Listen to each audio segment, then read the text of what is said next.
Let's do our La'asuk B'divrei Torah blessing together. Baruch atah Adonai Eloheinu melech ha'olam asher kishanu mitzvotav v'tzivanu la'asuk b'divrei Torah. Praise to you, Lord our God, rule the universe, who's made us holy with your commandments and command us to busy ourselves with the words of Torah.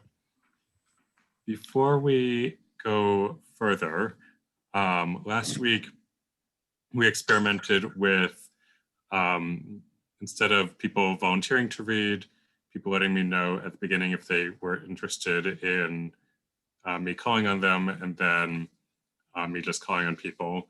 Is that something that we want to do again this week? Do you prefer to go back to volunteering? It's a good plan.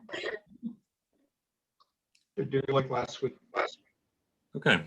In that case, if you were not here last week and are amenable to being called upon, please send me a private chat and I will add you to my list of potential readers in English, no Hebrew.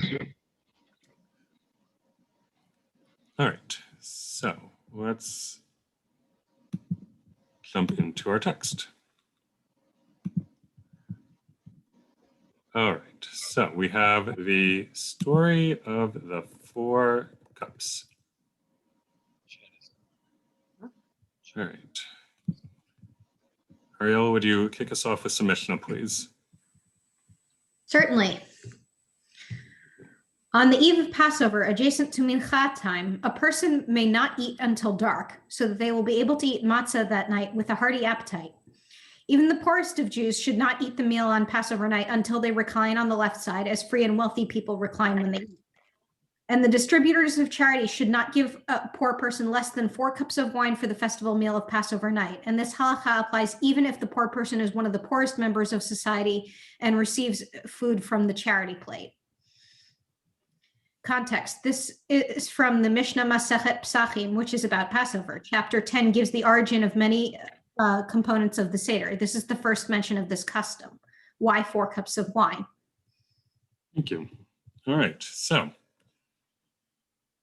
if you are a one of the Amoraim, the rabbis who lived after the Mishnah was compiled in or closed in 200 CE, and you're looking at this text, what would you think? Like, why 4 cups of wine?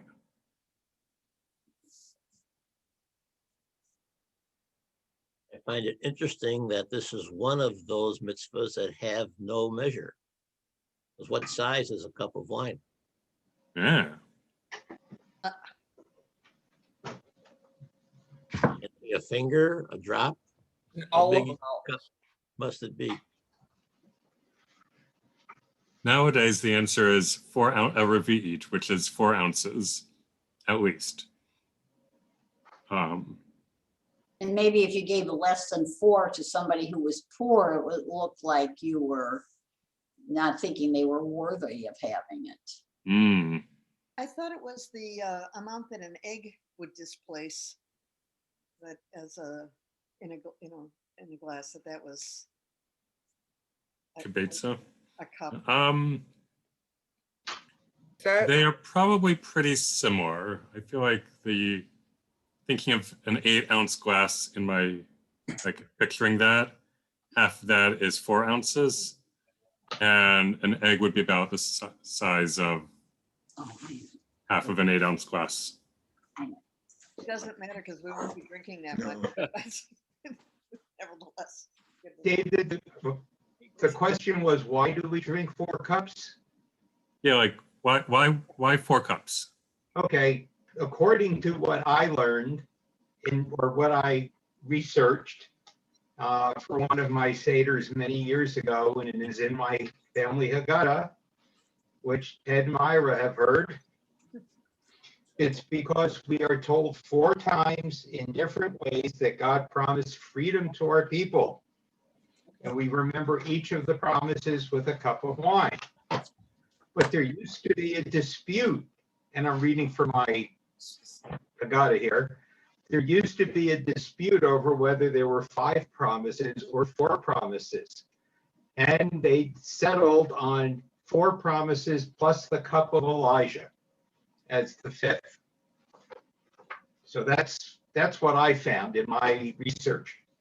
Excellent. And the reason that the cup of Elijah is the 5th is because Elijah was, it was decided that since Elijah supposedly didn't die, but was swept up to heaven in a fiery chariot, that, and according to the book of Malachi, Elijah would come back to announce the coming of the Messiah, which is why we open the door for Elijah.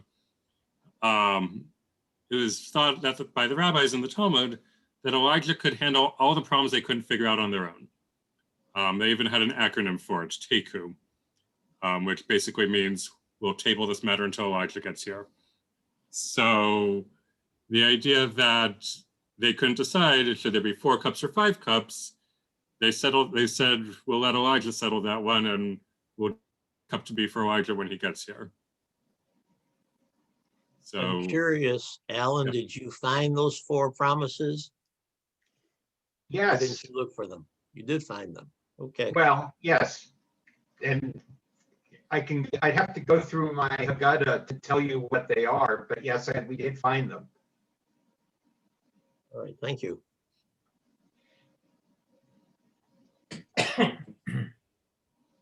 all right. Well, let's see what else we discover. All right.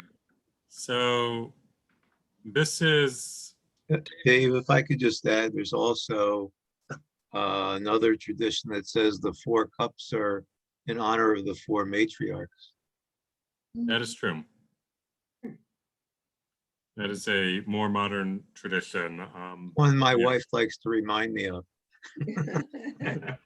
That one comes from the Maharal, who was 1500s, 1600s in Prague, but that was his take on it.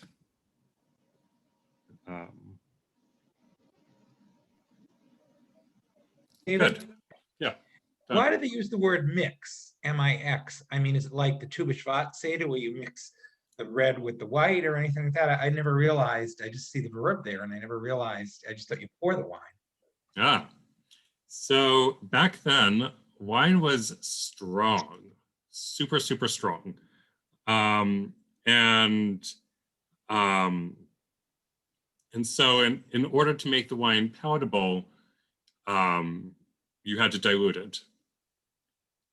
When the Greco-Romans had their symposia, the person in charge of the symposium, one of their functions was to decide how strong to make the wine for that evening, based off of what they were talking about. So the wine had to be mazgu is the Hebrew for it. They had to mix the wine before it could be poured. Good noticing. Thank you. So it's not ritualistic, it's more practical, I guess. It's practical and it's ancient practice. It's no longer relevant today. Thank you, David. Yeah. So this text here from the Mishnah gives the parts of the 10th chapter of Psachim where it references what happens at each step of the Seder. Not a crucial text, given our time constraints, but interesting to look at as we go along. All right, but wait, what about the demons? So, to read about the demons, Morris, would you read, please? Yeah. We learned in the Mishnah that even with regard to the poorest of Jews, the charity distributors should not give him less than 4 cups of wine. The Gemara asks, how could the sages establish a matter through which one will come to expose himself to danger? But wasn't it taught in a Baraita, a person should not eat pears? an even number of food items, and he should not drink pairs of cups, and he should not wipe himself with pairs, and he should not attend to his sexual needs in pairs. The concern was that one who uses pairs exposes himself to sorcery or demons. Why would the sages require one to drink an even number of cups and thereby place himself in a position of danger? Rav Naaman said that the verse said, it was a night of watching to the Lord, Exodus 12:42, which indicates that Passover night is a night that remains guarded from demons and harmful spirits of all kinds. Therefore, there is no cause for concern about this form of danger on this particular night. Rabbah said a different answer. The cup of blessing for the grace after meals on Passover night is used in the performance of an additional mitzvah and is not simply an expression of freedom. Therefore, it combines with the other cups for the good, i.e. to fulfill the mitzvah to drink 4 cups, and it does not combine for the bad. With regard to the danger of drinking pairs of cups, it is as though one drinks only 3 cups. Ravina said the sages instituted 4 separate cups, each of which is consumed in a manner that demonstrates freedom. Therefore, each and every one is a distinct mitzvah in its own right. In other words, each cup is treated separately and one is not considered to be drinking in pairs. Context, this is from the Gemara on the first Mishnah we looked at. There was a concern that doing things in pairs might expose one to danger from demons, so drinking 4 cups was a problem. The rabbis came up with 3 answers because that's an odd number. 1, Rav Naaman, the Torah says that Passover was a night of watching for God, so God will protect us from demons. Rava, the 3rd cup is used for Birkat Hamazon, thanking God for our food, and that's a separate mitzvah. Therefore, it's really 3 cups plus 1 extra. Ravina, really, each cup is its own separate commandment.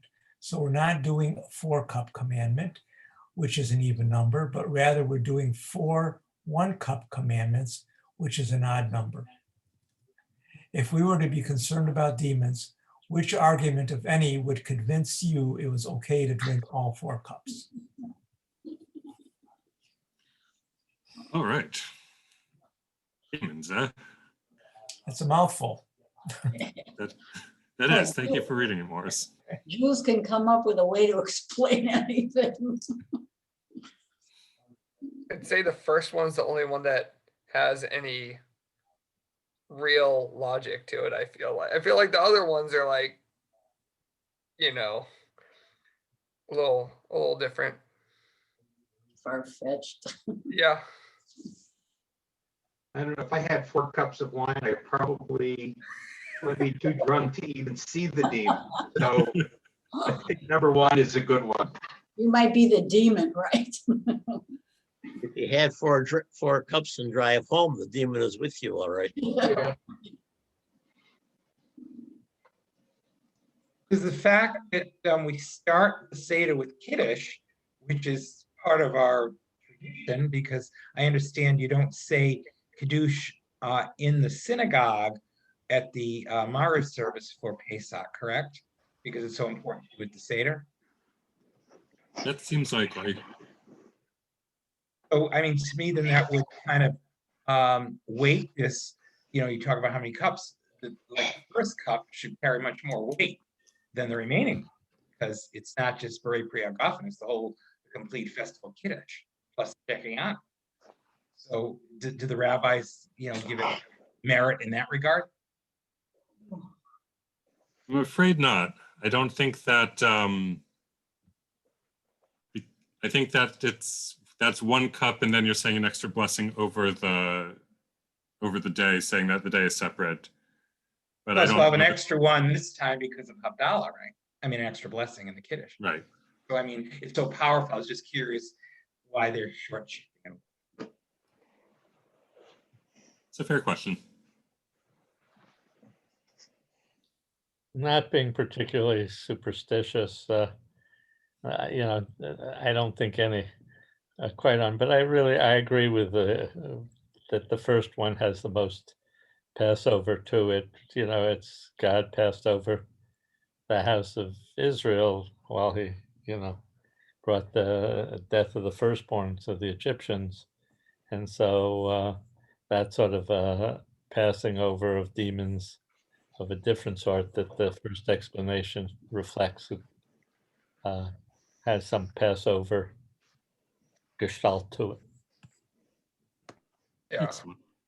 I mean, the other two is this one's really 3 plus 1, which somehow does not equal 4. And the other one is it's not 4 ones, it's 1 4, like it's not 1 4, it's 4 ones, which equals 4. So I feel like the other two, don't quite cut it as much. You're not buying the math No. game. All right, very well. Let us go on. So, why recline? Abba, would you do us the honor of reading? The Seder is the Jewish version of festival banquets, common throughout the Greco-Roman world, called symposia. These dinners began with a meal and then turned to conversation, often prompted by a rhetorical question posed regarding the food just consumed. Originally, the Seder meal was eaten first. In the 2nd century, however, as a response to guests who would eat and run, without staying to hear the Passover story, the meal was postponed until later in the evening.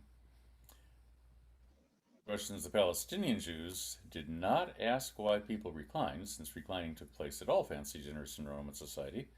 The Babylonians added that question, since reclining was unusual where they lived. Similarly, dipping lettuce as an hors d'oeuvre was usual at Roman banquets, so Palestinians asked why in all other nights people dipped once, but on this night twice. In Babylonia, where no dipping was the rule, the question became, why normally do we never dip, whereas at the Seder we dip twice? Thank you. That's from My People's Passover Haggadah. Here's some artwork of one of these symposia. Right. Context. Rabbi Lawrence Hoffman wrote an explanatory series about the Siddur called My People's Prayer Book, which brings together a wide range of commentaries about each prayer. My People's Haggadah is in addition to that series. The rabbis wanted the Seder to remind us that we were free, no matter how poor a given Jew might be.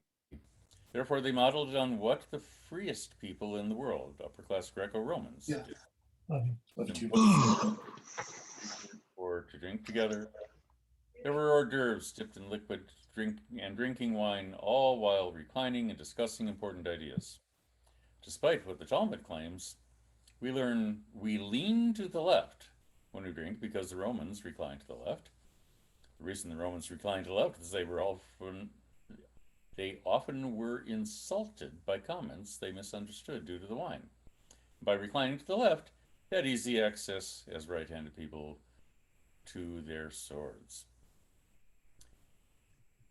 How does it change the meaning of the 4 cups for you to know that they are modeled on the symposium? Thank you, Abba.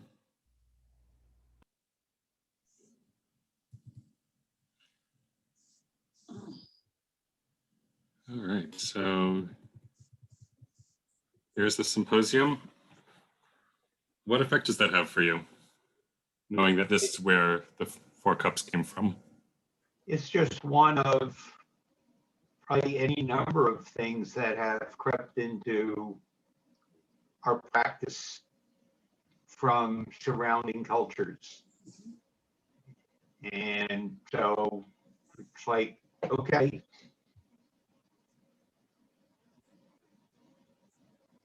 Great. Other thoughts, reactions?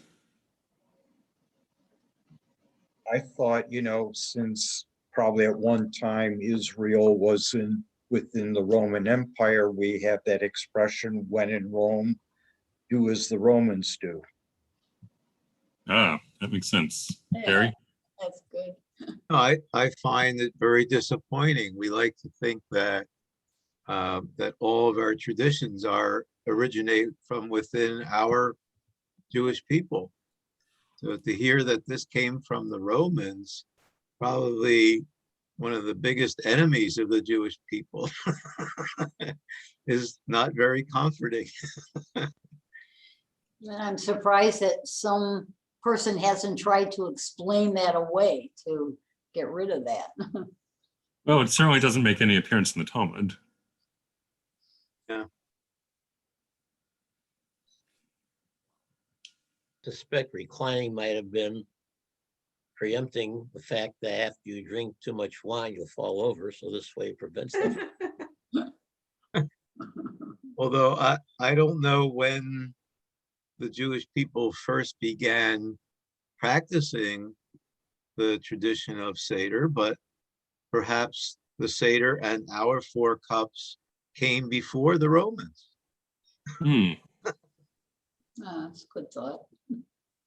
Well, I was thinking about the Last Supper and wondering what date that was.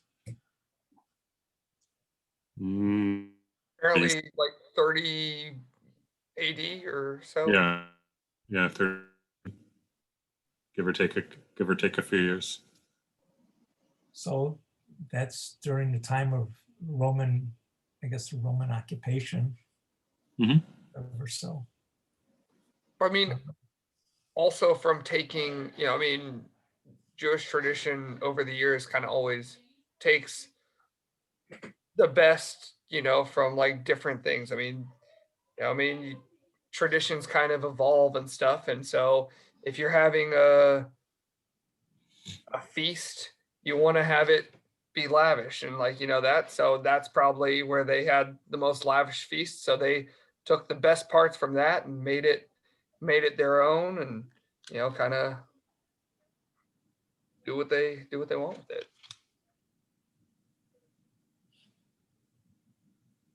Yep.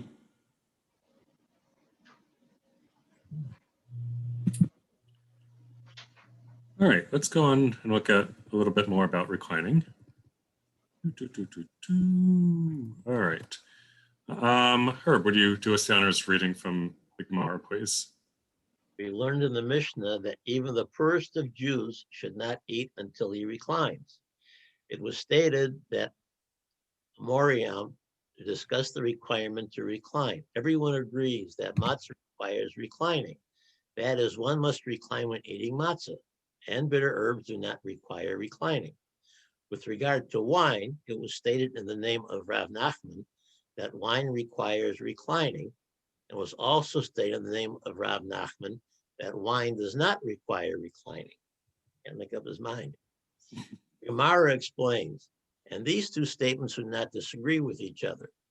This statement is referring to the first 2 cups, and that statement is referring to the last 2 cups. However, it was not clear which 2 cups require reclining according to Rav Nachman. Some say the explanation in this manner, and some say it is in that manner. The Gemara elaborates, some say it is in this manner, that the first 2 cups require reclining, as it is now that freedom begins. Since reclining is a sign of freedom, while discussing the exodus from Egypt, it is appropriate to drink while reclining. By contrast, the last 2 cups do not require reclining because what was already was. In other words, by this point, one has completed the discussion of the Exodus and has reached the latter stages of the Seder. And some say it is in this manner and claims that, on the contrary, the last 2 cups require reclining, as it is at that time that there is freedom. However, the first 2 cups do not require reclining, as one still says we were slaves. The Gemara concludes, now that it was stated so, and it was stated so, that is, there are 2 conflicting opinions, and it cannot be proven which 2 cups require reclining. Both these sets of cups and those require reclining. I find reclining and trying to drink wine is rather dangerous, but anyway. Fair enough. Context. This is from the Babylonian Talmud. Masachet Tractate Pesachim. It is trying to understand that Mishnah statement 10:1 that one needs to recline and to drink 4 cups of wine or grape juice at the Seder. Reclining happens when we eat the matzah, eat the Hillel sandwich, eat the afikomen, and drink each of the 4 cups. In the Jerusalem Talmud, Rav Levi explains, it is the way of slaves to eat standing up. So we recline in order to know that we went from slavery to freedom. The matzah reminds us of freedom because we ate it when leaving Egypt, and the wine because that's what free people got to do in their society. Rav Nachman Bar Yaakov lived in Babylonia around 250 to 300 CE. It seems that his students couldn't remember what he said about whether and when one ought to lean while drinking at the Seder. Which of the ideas most appeal to you? A, learn from the first 2 cups, but not the last 2. Or excuse me, lean from the first 2 cups, but not the last 2. Because we're only talking about leaving Egypt before dinner. B, lean for the last 2 cups, but not the first 2, because we were slaves before we were free. C, lean for all 4 cups, because the Seder helps to remember that we are free. All right. Thank you. Or another reason is lean for all 4 cups, so we don't have to worry about which one meant which. You try and ever tell this to the kids in Hebrew school, they would be so confused. I don't know how they can handle it. I only came across this story when preparing for this class. Oh, okay. The kids would love this. They would crack up. I like C. Well, doesn't Torah, or maybe I'm thinking of Rabbi DeMille when I think of it, but the evening before they left, weren't they supposed to be standing ready to leave on a second's notice and not be sitting? Because here it says the slaves were standing to eat. Mm-hmm.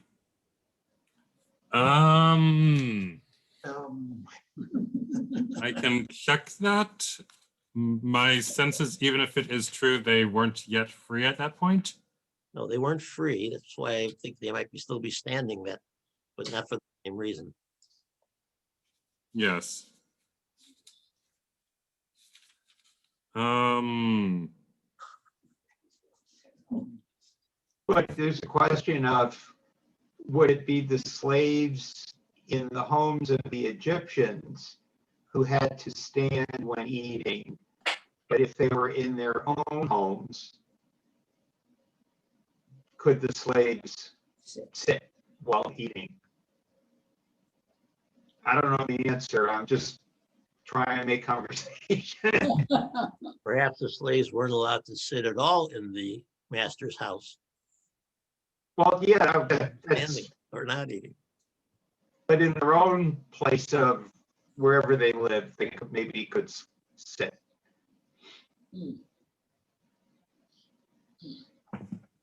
I go for B because I think by the 3rd cup, I'd want to be leaning. And the reason about being slaves before we were free is just a good rationale for just having drunk too much.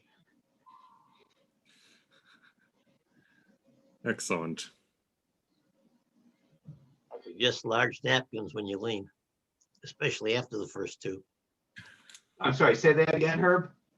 I recommend large napkins. Yeah. When you're leaning, especially after the first 2. Maybe a bit.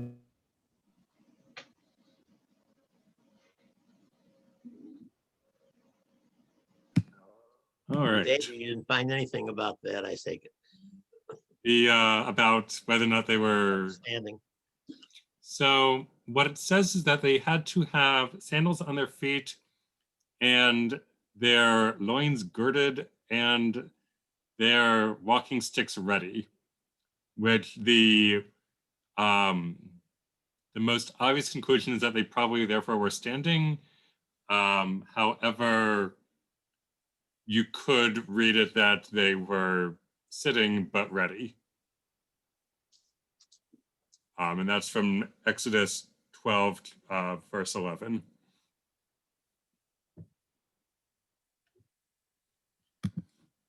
All right, let's go on and talk more about why 4 cups. All right, Myra, would you read, please?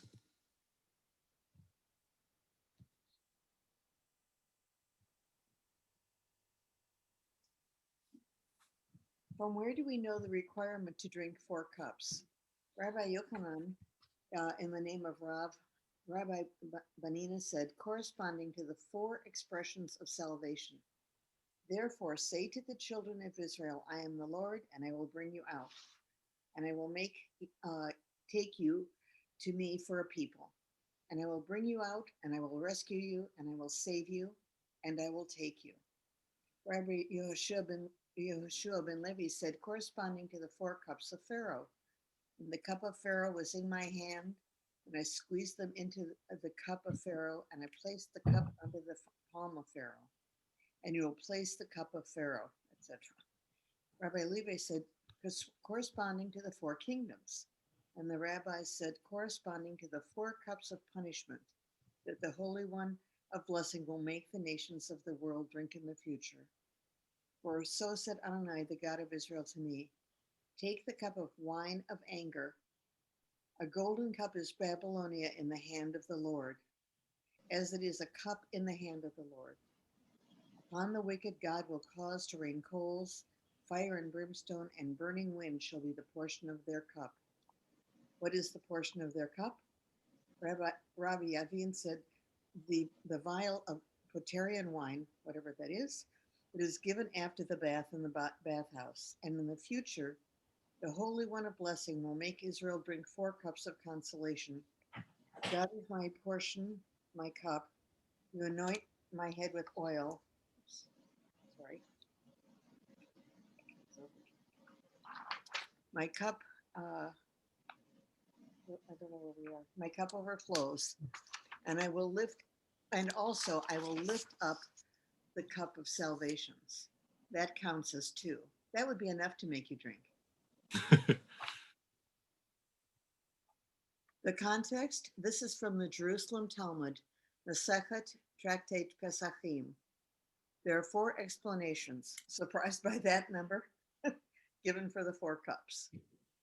Rav Yochanan, there are 4 verbs used in Exodus to describe God taking us out of Egypt.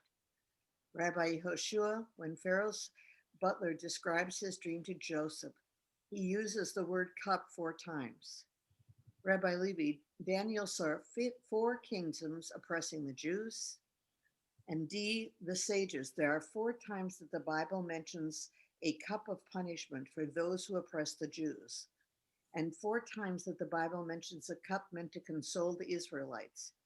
Really 3 times, but the last time says cups. Which explanation do you buy the most and why? Help. Yeah, good luck.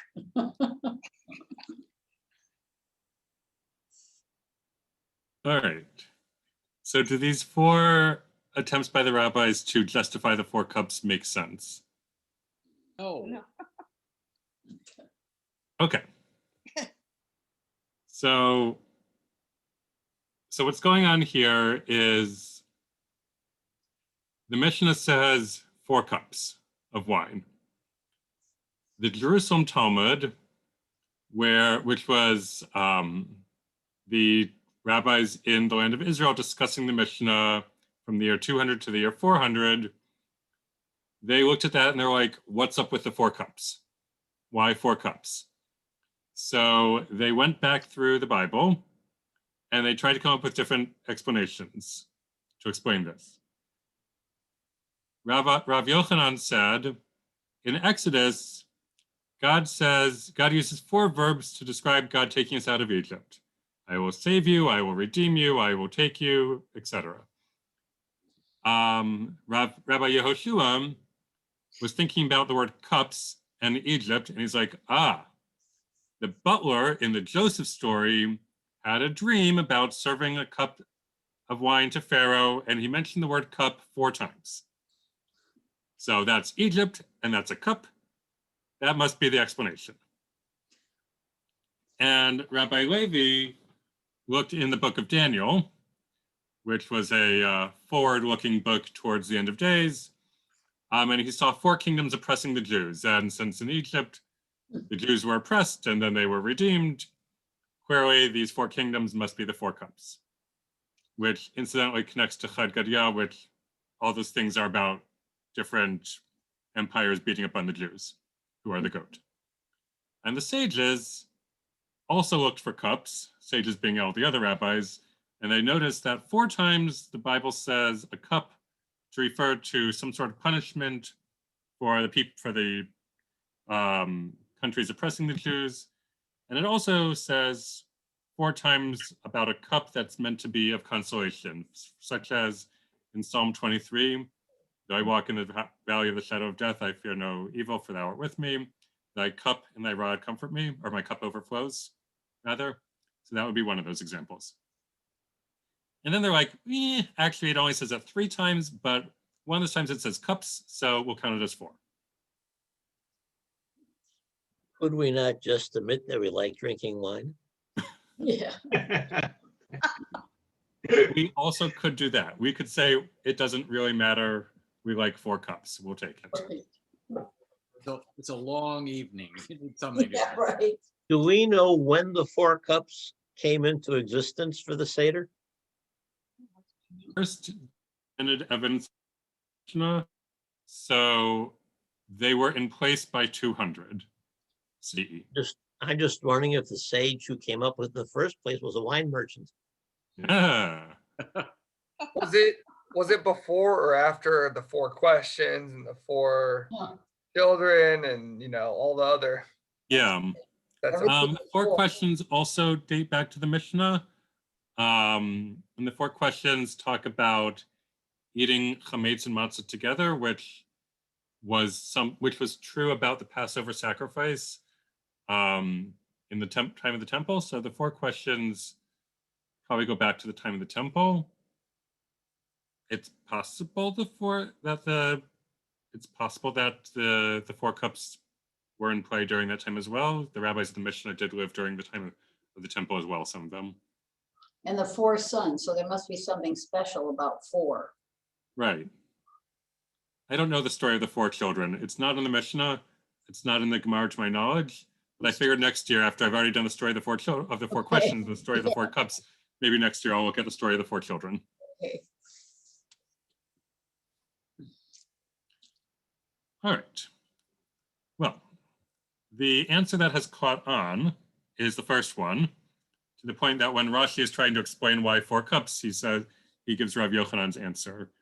But these other explanations are out there as well. So let's go on.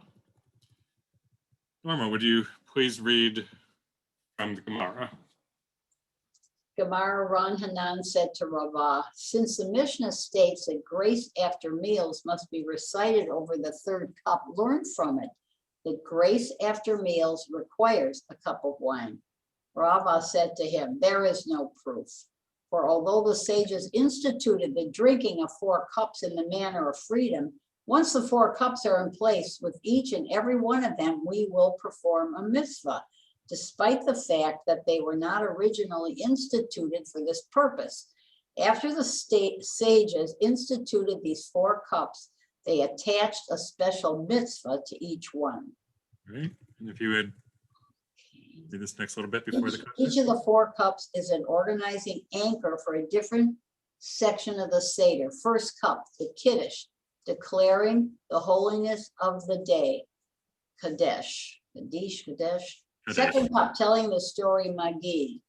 3rd cup, grace after meals, Birkat Hamazon, Barech. 4th cup, singing the Hallel Psalm, Hallel. Context. The first text is from the Babylonian Talmud, Masechet Tractate Pesachim, and the second text is a commentary by Rabbi Daniel Landis, the director of Pardes Institute through 2016, quoting Rabbi Yitzchak Soloveitchik, the uncle of Rabbi Joseph Soloveitchik. In a pre-printing press area, why might it have been helpful to have these anchors throughout the Seder? All right, so the 4 cups are in place to Makes sense. go along with parts of the Seder. Why might this have been useful? We don't say Kaddish. Hatsi Kaddish to divide the sections like doing a Ah, service. Ah, good. It's like That's- organized.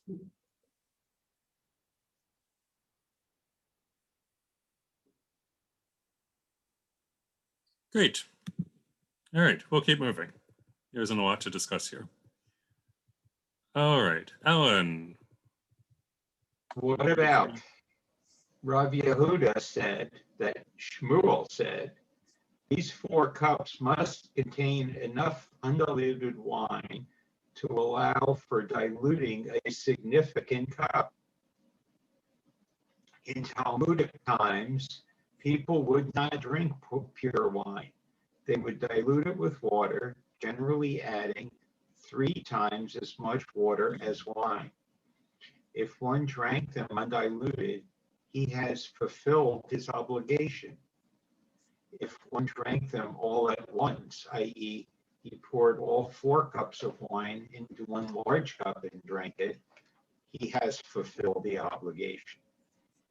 If one gave his sons or the members of his household to drink from them, he has nevertheless fulfilled the obligation.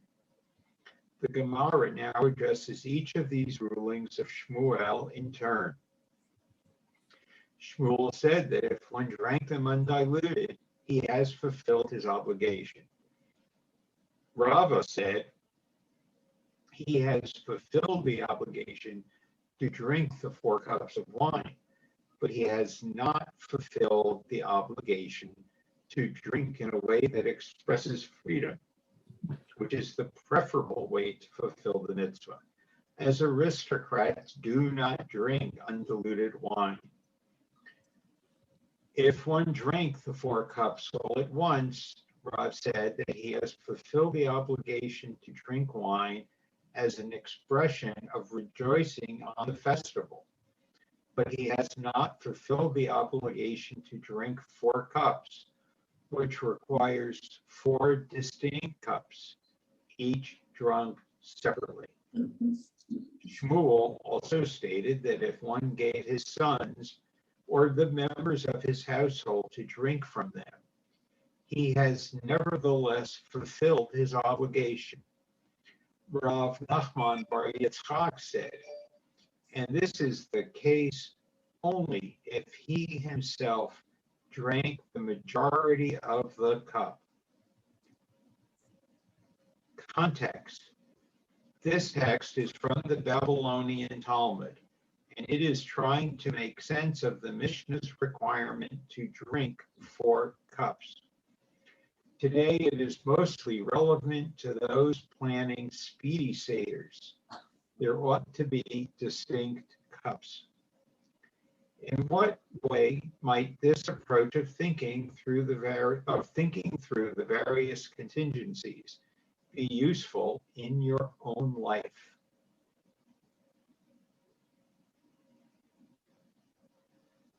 He's saying that if you take a cup and fill it with wine and take a sip, you can pass it around the table as being everybody drinking the first cup.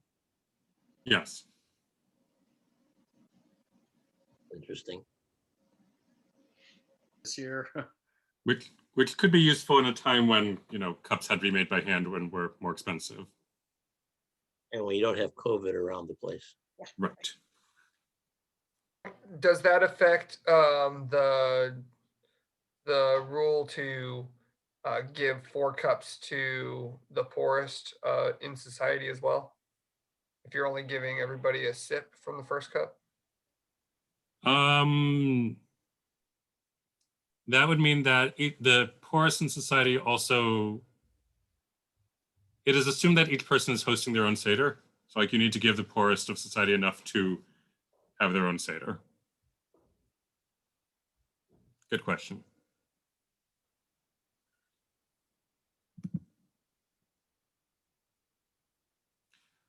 Let's go on because we are actually about to finish the text other than the appendix, which we almost never do. So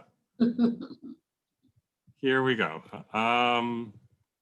Ted, would you read some Mishnah Torah, please?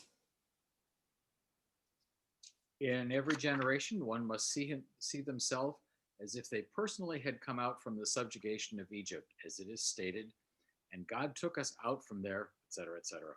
And regarding this, the Holy One, blessed be God, commanded in the Torah, remember that you were a slave, meaning to say, as if you yourself had been a slave, came out to freedom and were redeemed. Hence, when a person eats on that night, he must eat and drink while he is reclining in the way of freedom, and each and every one, whether man or woman, is obligated to drink 4 cups of wine on this night. We do not lessen them for him, and even for a poor person that is sustained from charity, do we not lessen the 4 cups for him. The requisite amount of each of these is a revit. Context, this is from Maimonides' Mishnah Torah, in which he reorganizes the Talmud to cut out the discussion and give the bottom line. A revit is 4 fluid ounces. Note that if you are driving, taking medication, and alcoholic, pregnant, or just don't like the taste of a particular wine, grape juice will fulfill your obligation. According to Maimonides, what is the point of drinking the 4 cups at the Seder? That's the question at the end. All right, so based off of what we just read, like, what does Maimonides think is the point of having the 4 cups? To remember that you were a slave. Mm-hmm. You were a slave, and now You are free. now you're free. And you were redeemed. Yes. And it's interesting that the obligation is on both man and woman. Yes. There is some discussion about this, that even though this is a time-bound obligation, time-bound commandment, that women were part of the miracle, they were also redeemed from Egypt. So therefore they are obligated in this as well. So was Maimonides not concerned about the justification then for the 4 cups? Maybe I missed something and I can't go back. But that wasn't his focus at all. And so he's, correct me if I'm wrong, and he's organizing and rationalizing in a different way, because he sees maybe that what we had is a very old practice, or an old practice, and the rabbis were busying themselves with finding a post hoc justification in our texts for the practice that was already there because of the power, perhaps, of custom and of the people's action. And you can find that all over our history, I guess. And, you know, I'm sure they had Purim before we had a lot of the things that were turned into commandments, but I'm going too long. Yeah, I think he looked at the different arguments for why we have the 4 cups, and he said that the one about God taking us out from Egypt was the one that appealed to him the most as the explanation, that God took us out with these 4 different verbs, so 4 different things, but it wasn't as crucial to him about like why 4 cups in particular, but rather that, you know, we drink and we recline when we drink in the way of freedom. This helps us see that we were slaves, now we're free, and God took us out. And I think if you probably pressed him on, well, why 4 cups, he would have given the explanation of because God took us out with these 4 different actions or these 4 verbs. But it wasn't as much of an issue for him, I think.